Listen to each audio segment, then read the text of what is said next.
og dinhi ning atong tulumanon. Inyong masayran ang kamaturan kay sa kamaturan.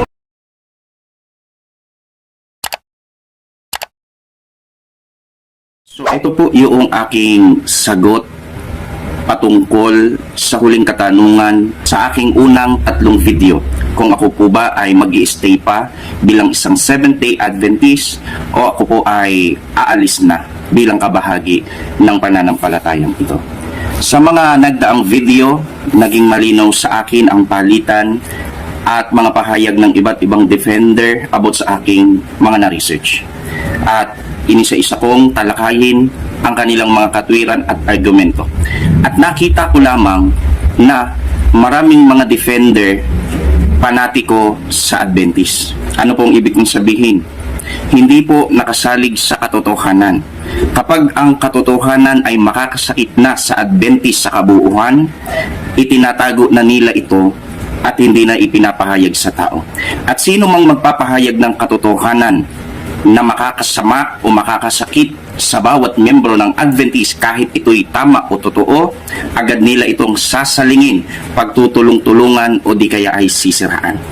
So na-realize ko po mga kapatid, mga minamahal, na tama ang aking ipinaglalaban. Marami lamang nagagalit sapagkat hindi po ito pabor sa posisyon ng Adventist, subalit ito'y nakasalig sa katotohanan, sa history at sa mga dokumentong magpapatunay na ang Seventh-day Adventist ay nakapagsagawa ng mga abortion, elective abortion sa mga ospital using guidelines na ibinigay ng ating General Conference. Gaya ng aking binanggit, hindi ko po maaatim o makakaya na manatili sa pananampalataya na alam ko sa aking sarili na nagkaroon ng issue sa pagpatay ng mga sanggol na walang kalaban-laban. So mula po sa araw na ito, ako po si Brother Reynaldo Moncada Verano na nabautismuhan sa Seventh-day Adventist noong January 28, 2017. Isang masiglang kaanib, walang inargabyado, walang siniraan at wala pong ginawang anumang kaanumalyahan sa loob ng Seventh-day Adventist ay nagpapasya mula sa araw at oras na ito ay itinitiwalag ko na po ang Seventh-day Adventist Church bilang aking sekta o relihiyon sapagkat namuhay ng labag sa pagkakristyano. Sinasabi na iniingatan at sinusunod ang 10 utos, subalit ang mga ospital ay buhay na patotoo o patunay na tayo po'y lumabag sa 10 utos, pumatay ng walang kalaban-laban na bata dahil sa guideline na ibinigay ng General Conference at magpahanggang ngayon ay current po ito o nag-e-exist sa ating mga ospital. Sana po naging maliwanag sa bawat isa ang pahayag ko pong ito. Sa mga susunod kong video, hindi na po ako tatayo sa panig ng Seventh-day Adventist. Ako po ay magpo-focus sa kautusan o sa 10 utos ng Diyos. Ipapahayag natin kung paano dapat isagawa, paniwalaan at sundin ang kautusan ng Diyos na hindi po makukompromiso ng anumang pananampalataya. Hello guys! Bago ang lahat, nais ko pong batiin ang lahat ng manigo at masayang bagong taon. Tayo ngayon ay nasa 2025 na. Salamat sa Panginoon Diyos at tayo po ay iningatan sa buong taon. Tayo po ay pinagpala, hindi niya pinabayaan at anumang pagsubok na ating naranasan ay naipagtagumpay po natin. Sa pagkakataong ito ay akin pong ipapahayag ang aking last na video about sa Seventh-day Adventist regarding po sa topic na akin pong binuksan at iniwan noong 2024, which is abortion guidelines na ibinigay ng General Conference. Nais ko pong linawin sa inyo na iginawa ko po yung mga video na iyon. Unang-una, naglabas ako ng 3 part ng reaction video sa video ni Brother Melvin Sarmento. At based sa aking na-research, kapareho po ng kanya ring na-research, kaya sinang-ayunan ko po ito. At sinabi ko na gagawa ako ng aking last video upang linawin sa lahat kung ako po ay magpapatuloy pa bilang Adventist o hindi na po. Subalit, habang ako po ay nag-iisip aking pinag-iisipan upang maging patas sa aking sekta, ay maraming mga defender ang gumawa ng mga video, especially si Pastor Dizon. Lilinawin ko po, ang issue na ito ay hindi po sa pagitan namin ni Pastor Dizon, kundi issue po ito about sa guidelines na inilabas ng General Conference na aking nga pong in-expose. Si Raymond Cada ay anti-abortion. Nung na-research ko po yung guidelines mula 1970, 1971, 1992 hanggang sa current guidelines, nakita ko po na labag po ito sa pamantayan ng Biblia. Ito po ay hindi anti-abortion kundi pro-choice. Sumasang-ayon sa abortion using guidelines. At hindi po ito sang-ayon sa prinsipyo ng Biblia. Kaya akin po itong in-expose sapagkat maraming nagsasabi na para bagang nagbago daw yung aking posisyon mula sa unang 3 video hanggang sa mga latest na video na aking ini-upload. Nais ko pong maging malinaw na hindi po yun nagbabago. Dahil ng aking binanggit na pag-iisipan ko kung ako'y magpapatuloy pa o hindi na.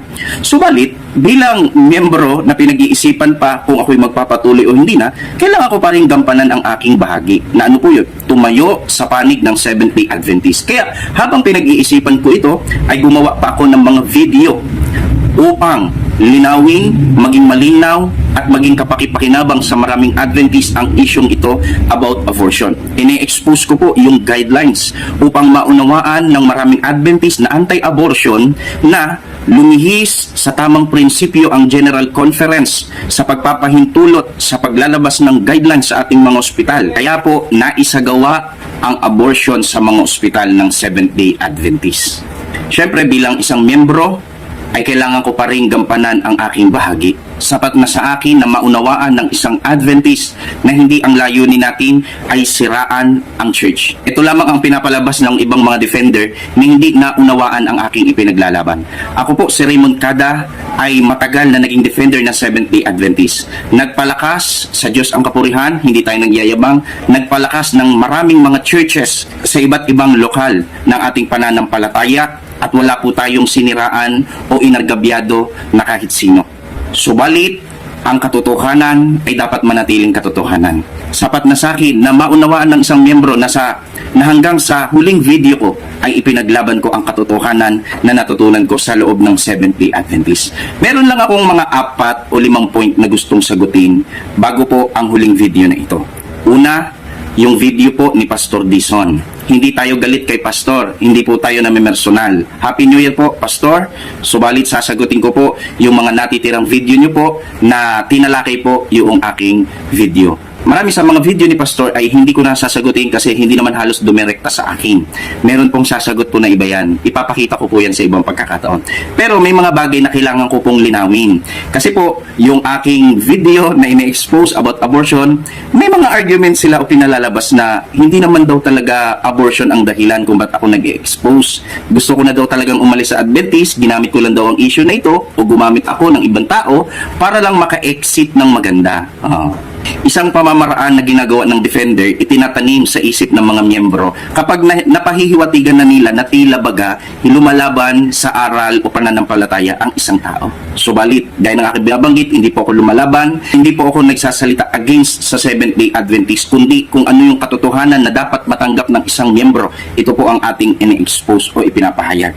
Kaya po gusto kong linawin po yan. Una, sabi ni Pastor, inalis ko daw yung salitang parang sa salita ni Brother Johnson Amican. Nung sinabi niyang yung lumabas na guidelines noong 1992 is parang hindi maganda ang guidelines. Sinabi ko daw na ito daw ay hindi magandang guidelines at ipinakain ko sa bibig ni Brother Johnson Amican para siraan lang daw ang Adventist. Ibig sabihin, binago ko daw yung sentido ng kahulugan o pahayag ni Brother Johnson Amican. Ayan. Ang tawag niya nga po dito is hindi magandang guidelines. Pero gusto ko lang pong ipaalala sa inyo na noon pa man, kahit na medyo parang hindi maganda yung guidelines na lumabas noong mga taon noon, 1997. Kapatid, sabi ni Brother Johnson na parang hindi maganda. Hindi niya sinabing hindi maganda. At hindi rin niya ipinaliwanag kung bakit parang hindi maganda ang sinabi ni Brother Johnson. Pinagpuputol-putol niya lang. Tingnan niyo mapatid. Tuloy natin ha.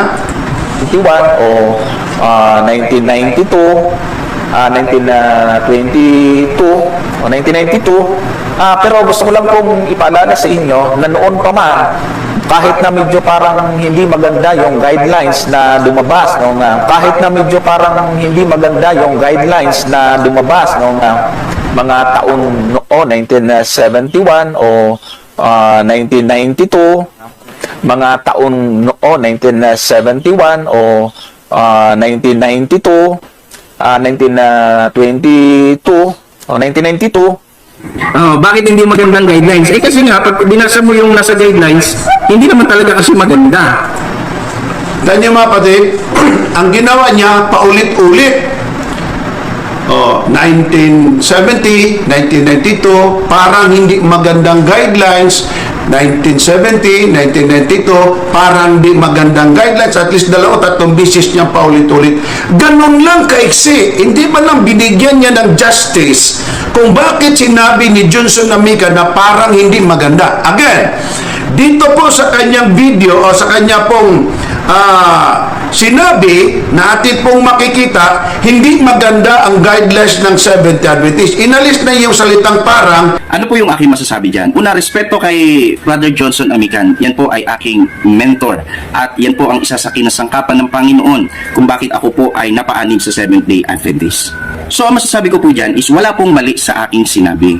Sinabi ko po na ayon kay Brother Johnson Amican, hindi maganda yung guidelines na lumabas. Bakit po? Kasi by contextual or konteksto, ang binabanggit ni Brother Johnson is 1992 Executive Committee Abortion Guidelines. Lilinawin ko po ha, yung 1992, kagaya ng pinagdidiinan ni Pastor Dison, hindi po ito full session. Ito po ay Executive Committee. Yung pahayag ni Pastor Dison, burahin nyo na po sa isip nyo ho yan. Kasi wala hong naniniwala po dyan na defender. Sarili lang po yan ni Pastor. Yan. So, yun pong 1992 guidelines, hindi po ito parang hindi maganda. Kasi pag sinabing parang hindi maganda, ang gustong ipatunog ni Pastor, hindi naman sinasabi ni Kuya Johnson na hindi maganda yung guidelines. Kumbaga, parang hindi maganda. Ibig sabihin is, maganda yung guidelines. Sa unang tingin, parang hindi maganda. Hindi ba? Yun naman ang gustong palabasin ni Pastor Dison. So, pag tinignan nyo po yung 1992 Executive Committee Abortion Guidelines, hindi po talaga parang hindi maganda ito. Hindi po talaga parang hindi maganda ito. Ang tamang salita talaga dito is hindi magandang guidelines. Bakit? Kailan naman naging parang hindi maganda yung guidelines na abortion na pwede mong i-abort yung mga may mentally or physically defect, kagaya ng mga may Down syndrome or mongoloid? Parang hindi maganda ba yun? Hindi po, hindi yung talaga maganda. Sapagkat marami tayong miyembro sa Adventist Church na may anak na mongoloid. Hindi nila alam, pwede pala yung i-abort sa 1992 abortion guidelines. Official po ito, official na guidelines ng Seventh-day Adventist sapagkat ito po ay pinagtibay sa Executive Committee. At ito nga po yung binanggit ni Brother Johnson Amican. Kung hindi naman ito official, ba't niya naman ito babanggitin o gagamitin? So, walang mali sa aking sinabi. Talagang hindi maganda yon. Sinabi lang ni Brother Johnson na parang hindi maganda sapagkat in favor sa Adventist. Sapagkat si Kuya Johnson ay nagsasalita hanggat maaari parang hindi masaktan yung miyembro. Pero pag binasa mo yung guidelines, talagang hindi maganda yung guidelines na ito. Kaya sabi ni Pastor Dison, binago ko daw yung pahayag. No, wala po akong binabago. Matagal ko na pong pinatutunayan na yung 1992 Executive Guidelines na yan ay hindi maganda ang guidelines na yan. Yan po ay labag sa Biblia sapagkat sa Biblia hindi po pumapayag ang Diyos na ipa-abort o patayin ang isang sanggol kung ito ay magiging mongoloid o kaya bunga ng rape at incest. Kasalanan ang rape at incest pero walang kamali-mali ang bata doon. Hindi niya ginusto yon. Wala siyang plano na mangyari yon o maging bunga sa ganong sitwasyon. Ang Diyos ang may karapatan kung magpapatuloy ang bata o hindi. Pero sino man, even yung magulang, walang karapatang magpasya. Lilinawin ko po, even ang magulang, walang karapatang magpasya kung bubuhayin o hindi ang sanggol. As long as nabuntis ang magulang, bagamat hindi maganda ang bunga ng rape at incest, hindi po tama na ang magulang magpapasya na yan po ay ipa-abort.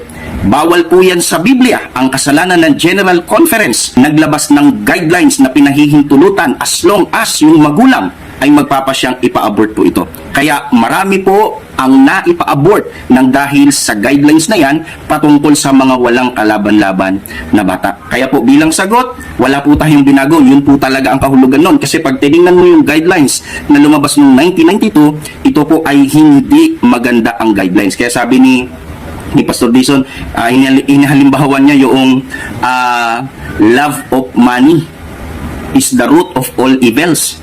Ang pagmamahal sa salapi o ang labis na pagmamahal sa salapi ay ugat ng lahat ng kasamaan. Iba daw yung salitang love of money kaysa sa money is the root.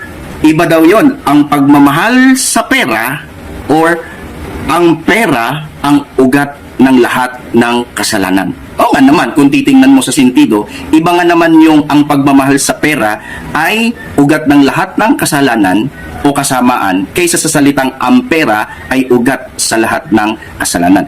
Pero sa sentido ng 1992 guidelines, hindi po siya parehong halimbawa. Bakit? Kasi po, pag tiningnan mo yung 1992 guidelines, maraming ulit ko nang ine-expose, talagang hindi po siya maganda. Mali niyang sabihin parang hindi maganda ang guidelines, kundi ang tama doon, hindi maganda ang guidelines noong 1992. Pero kung titingnan nyo yung pahayag ni Pastor, siya mismo nagkakamali sa pag-review sa video ni Kuya Johnson Amican. Bakit po? Sapagkat ang sabi ni Kuya Johnson Amican, merong pag-unlad yung statement. Subalit, noong pinaraphrase na ito ni Pastor Dison, ang sabi niya na, meron daw pag-unlad, hindi yung statement, yung guidelines. Hindi naman yun lumabas sa bibig ni Kuya Johnson Amican. Taon noon, 1971 o 1992. Subalit, tandaan po natin na meron pong pag-unlad ang ating statement.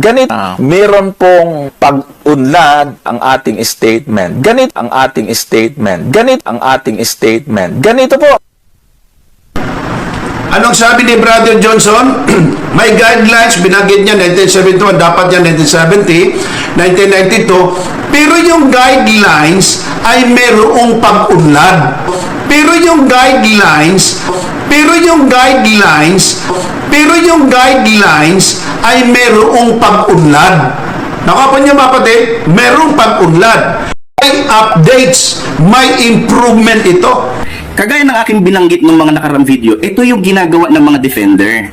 Ina-expose nila yung 1970, 1971, 1992 guidelines. Pero pagpasok ng 2019, hindi na nila ina-expose yung guidelines kundi statement na.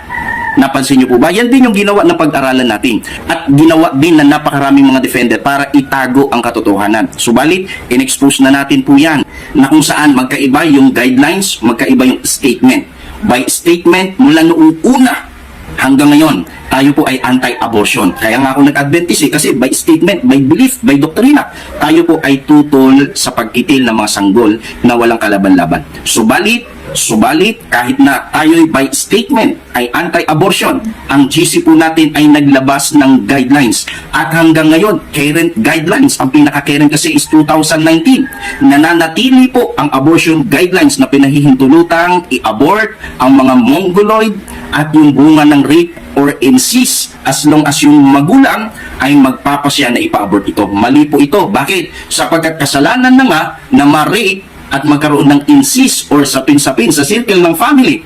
Binigyan pa ng choices ng ating GC. Hindi po pinag-uusapan ang kalayaan po doon. Ang pinag-uusapan, decision ba yun ng Biblia o hindi? Sa Biblia, walang karapatan, even ang magulang. Sapagkat sa Biblia, hindi po pinapahintulutan kahit ang magulang na magkaroon ng free will na ipalaglag ang sinapupunan na bunga ng rape at incest.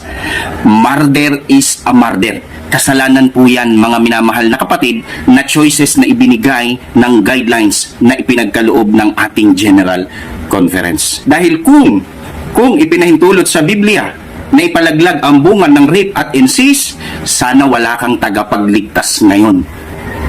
Alam yan ng mga nagbabasa ng Biblia, sapagkat si Jesucristo sa kanyang katawan tao, sa linya ni Maria, yan po ay bunga ng incest, sapagkat yun pong panahon ni Noe, Sa pagdami ng tao, nakalinya po ang lahi ni Jesucristo sa bunga ng insis. Kaya kung ipa-abort yun, di sana wala kang tagapagligtas ngayon. Kaya napakamaling paraan na tayo po ay sumang-ayon sa ganyang guidelines na yan. Ako po ay hindi sang-ayon, kaya po ine-expose ko yan. Ang ginawa ng mga defender, pinalabas nila na sinisiraan ko ang Seventh-day Adventist Church. Sa totoo lang, kayong mga defender ang tunay na naninira sa church sapagkat hinahayaan ninyo ang maling guidelines sa ating iglesia. Kaya po, walang mali sa aking pahayag na hindi maganda ang guidelines. Ayon po sa in-expose ni Brother Johnson Amican. Kung titingnan naman natin, iba yung salitang may pag-unlad yung ating statement kaysa sa salitang may pag-unlad ang ating guidelines.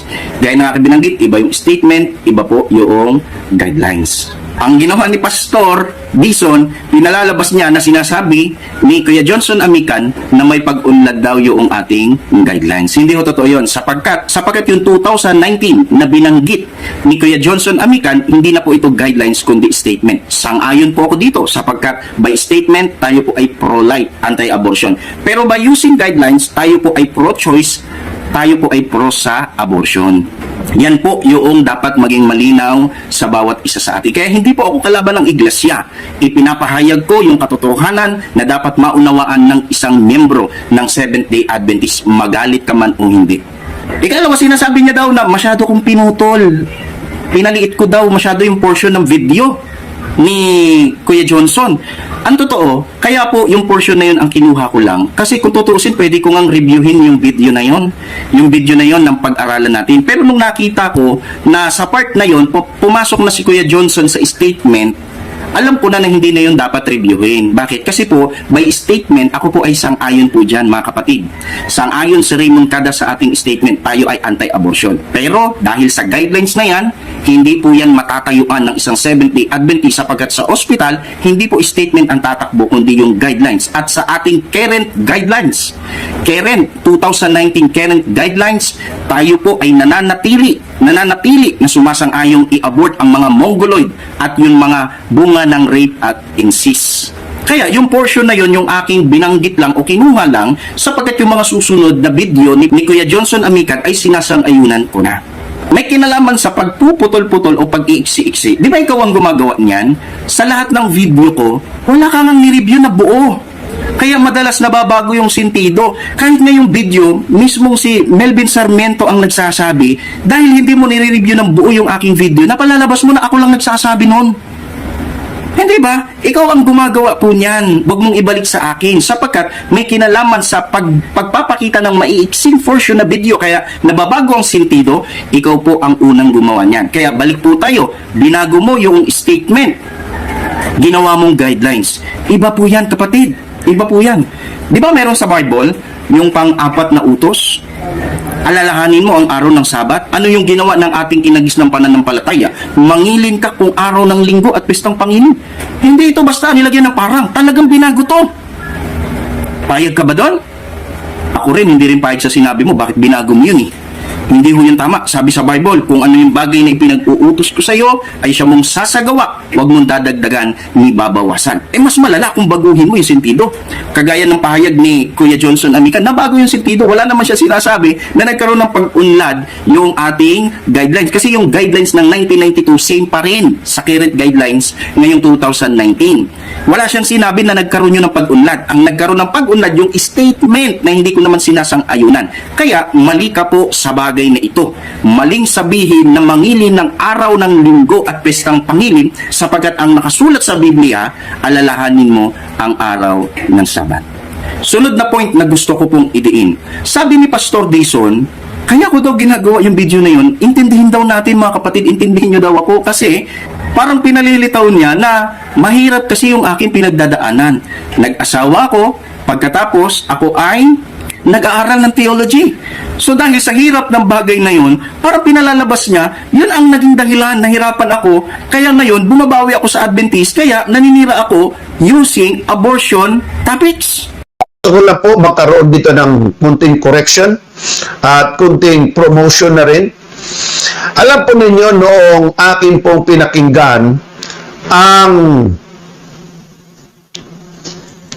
portion o kaya part 3 sa video ni Brother Raymond Cada, doon ko naintindihan mga kapatid kung bakit niya sinasabi ang ganitong mga bagay. I sympathize him. Naintindihan ko. Kasi ang sabi niya nga, mga kapatid, ito, sinulat ko, 2 pages to. Sinulat ko ito. Ang kanya mga sinasabi doon, lalo tigit doon sa bandang huli, malapit nang matapos ang kanyang sinabi. Siya pala 7 years pa lang na Adventist at nag-aaral lang ng theology 2017, di pa raw siya graduate sapagkat may mga kadahilanan. Pag-usapan po natin yan mamaya mga kapatid at akin po yung tatalakayin. Merong tapat at hindi tapat. Merong nga backslider eh. May mga lumalaban at iba pa sapagkat hindi nasusunod yung kanilang gusto. Marami akong pinagdaanan, 7 years na akong isdaig. So, ibig sabihin, bago ka pa lang talaga. Bago ka pa lang Adventist. Marami daw siyang pinagdaanan. Ang isa sa mga pinagdaanan niya, first theologian daw siya. 2017, hindi pa siya tapos. Bakit? Kasi wala daw siyang karapatan na maging pastor. Bakit? Kasi wala daw siyang pera. Unless lang daw makakita ng sponsor. Sabi niya, sa pag-aaral ng theology, wala kang karapatang maging pastor kung wala kang pera. Unless makakita ka ng sponsor. Tapos sabihin kita, sa MBC meron kaming biro minsan. Meron tinatawag na Magna at saka Summa. Alam niyo Magna? Magna 9 years na hindi pa rin graduate sa MBC. Nandoon pa rin, theologian student pa rin. Ang iba naman Summa 10 taon na hindi pa rin talaga nakaka-graduate. Bakit? Kasi working student, theologian din siya. Ako Magna 9 years, mga kapatid. Hindi naman siguro Magna 9 years, hindi pa. Pag 9 years, nakagraduate, gumraduate ako. Bakit? I was a working student. And 2017, 18, 19, 20, 21, 22, 23, 24, tumigil ka, no? Tumigil ka. Ang dami kong alam na mga working student na mga naging pastor, naging presidente pa. Wala pang sponsor, nagtrabaho sila. Kasi wala daw siyang pera. Wala siyang karapatan daw na makapagtapos bilang pastor. Liban na kung may sponsor. Ang mahirap lang kasi, siyempre, hindi kita kapatid pinapakilaman ha. Pagka nauna pag-aasawa mo, kaysa pag-graduate mo, mahirapan ka talagang mag-aral at magtapos. Bakit? Sagutin mo pang misis mo, sagutin mo pang anak mo, so siyempre buhay ang mga yan, saan ang unahin mo? Kung may hawak kang 5,000, ibabayad mo ba sa tuition? Hindi. Ibibili mo ng pagkain at gatas, lalo na kung magkasakit pa. Kaya mas mahirapan. Pero marami din ako nakikita, sinabi ko na sa iyo, may mga anak na nag-aaral pa, pero sila mag-asawa ay desidido talagang mister na makapagtapos ang mister ng pag-aaral theology. Ngayon, pastor na, presidente pa sa union, nag-retire na nga eh. Sabi man dito, ito, nagbanggit ka pa ng pangalan ng tao. Ako'y nagmamakawa kay Sir Olarte na bigyan ako ng 18 units dahil may sponsor naman ako next week para lang makapag-enroll. So siya mga kapatid, nakiusap daw kay Mr. Olarte na pagbigyan siyang maka-enroll ng 18 units kasi daw by next week ang kanyang sponsor makapagpadala ng pera. Ito nang sabi niya, hindi raw siya pinagbigyan. Hindi siya pinagbigyan. Kaya nawalan ako ng ganang mag-theology dahil sa kakapusan ko ng pera. Pag-aaral ko, hindi ko na tinuloy. Ito, Brother Mugkada, sabihan kita, ikaw na nga walang pera, ikaw pang magagalit. Kung makiusap ka at payagan, praise the Lord. Okay, isa pa. Mali ang proseso ng theology. Ito na, nakita mo ng mali ng iba. Hindi ka pa estudyante, may proseso na yan sila. At hindi ka pa Adventista, may proseso na sila. Nung pumasok ka, sabi mo, ang proseso hindi mali. Ay, hindi tama, mali. Bakit? may mga nakagraduate, hindi dapat makagraduate. No? Di ako pinagbigyan, kaya di ako makapagpatuloy sa Adventist dahil na nga sa mga Dahil na nga rin daw sa mga batang walang kalaban-laban kaya hindi daw siya makapagpatuloy dahil sa abortion tinutukoy niya. Di ba? Kung titingnan mo nga naman, parang may lusot dito, inilalayo na ngayon ni Pastor yung tiwala niyo sa salita ni Raymond Cada. Kumbaga yung credibility na ni Raymond Cada ang kanyang tinitira dito. Personal na po ito, mga kapatid. Mali na ho ito, sa totoo lang. Kung isa kang depender, hindi mo dapat yan ginagawa. Pero tingnan niyo po, personal niya na akong inatake. Pinalalabas niya na wala naman talagang problema sa abortion na topic sa Adventist. Nahirapan lang daw ako sa pagte-theology, kaya ngayon gumagawa ako ng butas para umexit. Mali po, mga kapatid. Bakit? Sapagkat, unang-una, Pastor, makinig kang maigi. Makinig kang maigi ha, sasagutin ko ito. Pastor, for your info, ako po'y nag-aral ng theology bago magkaroon ng pandemic. Ito po ay 2017. Nag-aral po ako ng theology. Bago po pumutok ang pandemic, wala na po ako sa theology, Pastor. Lumabas na ho ako. Kailan naman ako nag-asawa? Nag-asawa po ako, tapos na ang pandemic. So meaning to say, mali yung ipinapakalat na paninira ni Pastor Dison na nahirapan daw ako dahil pinagsabay ko daw yung pag-aaral at pag-aasawa. Kaya dahil nahirapan ako, ang palusot ko yung abortion topic. Hindi po, mga kapatid. Bakit? Hindi po sabay yung aking pagte-theology at yung aking pag-aasawa. Mayroon pong pandemic na nasa pagitan ng mga yan. Siguro ang pandemic, mga 3 or 3.5 years din tumakbo. O palagi natin 4 na taon. Sa pagitan yan, hindi po sabay akong nag-aral at nag-asawa. Nag-theology ako bago mag-pandemic. Pagkatapos ng pandemic, saka po ako nag-asawa. Kaya malinaw po sa akin yung topic ng abortion. At yan po ay nakasalig sa mga reference na reliable at hindi po mga fake news. Hindi mo yan kayang mabago. Nasa history na yan. Nasa kasaysayan na yan. Kaya po mali yung pinapakalat ni Pastor na ako po ay gusto nang umexit sa Seventh-day Adventist at gumawa na lang daw ako ng dahilan. Nahirapan lang daw ako sa theology. Nahirapan lang daw ako sa theology sapagkat mahirap daw pagsabayin ang pag-aasawa at pag-aaral. Hindi po sa akin yun, Pastor, sapagkat hindi po naganap ang ganung bagay. Hindi po sabay ang aking pag-aaral ng theology at ang aking pag-aasawa. Kaya maling argumento po yan. Di ba ganyan ginawa mo kay Kuya Ronald?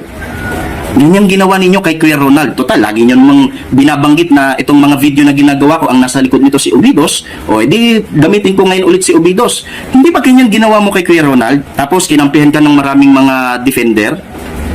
I'm not talking about Ronald Ubidos ngayon ha, na lumalaban na sa Adventist. Pero bago po kasi tumiwalag si Kuya Ronald, nag-expose po si Kuya Ronald about sa Bible, ano position natin.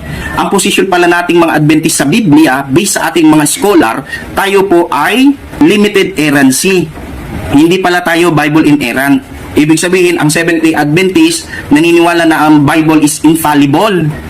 Pero hindi ibig sabihin naniniwala tayo na walang kamalian ang Biblia. Naniniwala pala tayo na ang Biblia is may mali. Pero pagdating sa usaping doktrina, belief practices, ang Biblia ay na-preserve at nanatiling tama. In-expose yun ni Kuya Ronald. Di ba, nilabanan mo yun? Sa bandang huli, ikaw rin naman ang bumitaw. Pinalabas mo pa na pinagkakaperahan ka ni Kuya Ronald. Ikaw naman nag-umpisang sumagot sa kanyang video. At ako, bilang isang defender, syempre nung una nabigla din ako. Hindi ako sang-ayon sa in-expose ni Kuya Ronald. Pero nung nakausap ko na yung mga defender natin, alam mo, hati-hati po sila, mga kapatid. Hati-hati po sila. Magbabanggit po ako ng mga defender na naniniwala na ang Biblia ay may kamalian. Hindi siya kagaya ng sinasabi ni Pastor Dison. Bresi Balansag. Defender yan. Yung mentor ko sa debate, si Fernando Camacho, yung mentor ng mga mentor, yung pinaka-mentor namin, si Kuya Ronald Mercado. Naniniwala yan na ang Biblia may kamalian sa aspeto na labas sa religious practices. Hindi kagaya ng posisyon mo. Ibig sabihin, kung paniniwalaan namin yung sinabi mo about doon sa position sa Bible, hindi rin naman kami magkakaisa-isa. Hanggang ngayon, hindi naman pare-pareho. Kaya nakakalito yung posisyon na yan. Sa totoo lang. Anyway, nabanggit ko lang yan kasi, di ba ganyan yung ginawa mo kay Kuya Ronald? Tama actually yung in-expose ni Kuya Ronald. Ang Adventist, ang position talaga, tayo po ay limited errancy. Naniniwala ang Adventist na ang Bible is infallible doon sa belief, religious practices. Yan yung nasa 28 fundamental natin. Pero sa ibang aspeto na labas sa doktrina at paniniwala, ang Biblia daw, ayon sa Adventist, ay mayroong kamalian. Pero bakit mas maraming naniwala kay Pastor Dison kaysa kay Kuya Ronald? Kahit yun naman talaga ang posisyon ng Adventist, yung in-expose ni Kuya Ronald. Kasi binanatan nyo si Kuya Ronald, pinagtulong-tulungan ninyo, pinersonal si Kuya Ronald. Hindi ba? Pinersonal na ninyo si Kuya Ronald eh. Yan din yung ginagawa mo ngayon sa akin. Ngayon, bahala na kayo mga Adventist kung paniniwalaan nyo po ang taong ito. Kasi pastor nga po siya di ba? Marami ang followers. Pero gaya na aking binabanggit, hindi po ako naninira sa Seventh-day Adventist. Ini-expose ko talaga yung guidelines na yan. Bakit? Against yan sa statement ang Adventist. Hindi po sang-ayon ang Adventist na ipa-abort, yun pong bunga ng rape and incest, pati yung mga mongoloid using statement. Pero dahil sa guidelines na yan, hindi po natin matayuan ang statement. Kaya po sa pahig ni Pastor na nag-topic lang daw ako ng abortion para maka-exit sa Adventist dahil nahihirapan daw ako sa pagte-theology at magsabayin yung aking pag-aasawa, ito po ay fake news dahil hindi po sabay ang aking pag-aasawa at ang aking pag-aaral ng theology. About naman sa tumatagal ng summa cum laude, di ba? Magna cum laude, yung sumasampung taon, magna 9 years, wala naman akong against dyan. Wala naman akong problema dyan. Parang gustong palabasin ni Pastor na naiinip ako sa pagte-theology. Hindi naman yun eh. Kaya ako lumabas sa theology, nakita ko hindi talaga kasi tama ang sistema. Bakit? Maganda lang mapakinggan yung mga testimony na tumagal ng 9 years, 10 years, pero natapos pa rin. Hindi ba by the grace of God nakagraduate pa rin? Wala naman akong against dyan. Ang point ko is, bilang isang Adventist organization, ang church naman ang may-ari sa school. Bakit hindi sila gumawa ng programa na makatatapos ang isang nagte-theology? At least 5 years. Kasi kapag masyado nang matagal, kagaya ng nakasama ko sa dorm, nag-aral ng theology sa MBC, binata pa. Ngayon, tatay na tawag namin, pag-graduate pa lang. Ilang taon na yun. Hindi yung nagpas 15 years ata siyang nag-aaral ng theology. Tagal. Yung lakas niya, kaya nung pag-graduate siya, sabi ko, congrats tayo, makagraduate ka na. Pero anong sabi niya sa akin? Ang tagal. Yung lakas ko, naubos na sa pag-aaral. Kunti na lang mapapakinabangan ng church. Bakit? Kasi mas mahaba yung buhay sa pag-aaral. Wala akong against dyan. Okay yan. Kung may gagapang mo yan. Ang point ko is, mali kasi talaga na wala man lang programa ang church na makagraduate ang theology, isang theologian. So hindi naman lalagpas dapat ng 10 taon. Mali naman yan eh. Hindi ho yung tama. Bakit? Kasi ang pag-aaral, hindi yan yung mismong field. Ang field natin sa church, sa local. Yung local churches ang dapat pagsilbihan, hindi yung school.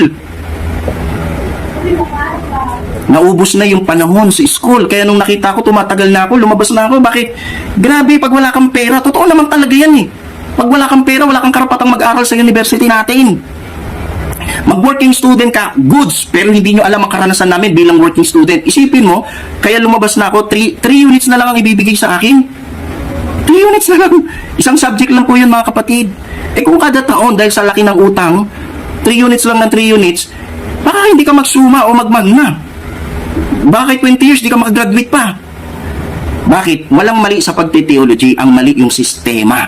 Hindi gumagawa ng paraan ang ating church ng isang theologian na may kaloob naman sa pag-aaral, sa pagpapastor, ay makagraduate ng mas maaga para mas maagang makapaglingkod sa iglesia. Maraming wala naman talagang kaloob, hindi naman talaga pang theologian, pero dahil may pera, nakakagraduate. Kaya pagdating sa mga local churches, sakit sa ulo ng ating mga local churches. Alam po yan ng mga officer sa Seventh-day Adventist. Kaya for the record mga kapatid, mali po yung sinabi ni Pastor Dison na gumawa lang daw ako ng topic, intindihin nyo lang daw kasi mahirap pagsabayin ang pag-aaral at pag-asawa. Hindi po sabay na nangyari po yan. Nag-topic ako ng abortion, hindi po para lumabas sa Seventh-day Adventist. Ako po ay defender. Bago ko ilabas yung topic about abortion, may mga naunang debate pa ako para ipagtanggol ang Seventh-day Adventist laban sa mga naninira. At marami akong schedule na ako po'y nagpapalakas ng pananampalataya sa ating mga local churches. Sa Diyos ang kapurihan, hindi ko po iniyayabang yan. Maraming na-speakiran ko sa bawat churches, ini-invite pa ako. Hindi nagsasawa sa akin, sa Diyos ang kapurihan. Ibig sabihin talagang nakikita ng mga kapatid na meron tayong kaloob para magpalakas ng pananampalataya. Hindi po tayo nagyayabang. Hindi natin sinasabi na sa sarili nating kakayahan yan. Sa Diyos ang kapurihan, kay Kristo ang kalwalhatian sa bagay niyan. Kaya ako nag-topic ng abortion sapagkat bilang member, dapat kong gampanan ng aking part na ano yun. Dapat kung ano yung totoo, yun lamang ang matanggap ng membro. Natuklasan natin, batay sa mga resources, mga reliable evidence natin na galing mismo sa church ng Adventist, naglabas ng guidelines. Ang ating GC naglabas ng guidelines na pwedeng ipa-abort yung mga walang kalaban-laban na bata. ug inyo nang nabati ang mga kamatuoran dinhi ning atong tulumanon. Kay sabay kamatuoran. Ako lang hinaot nga daghang kamog nakatunan. Daghang salamat.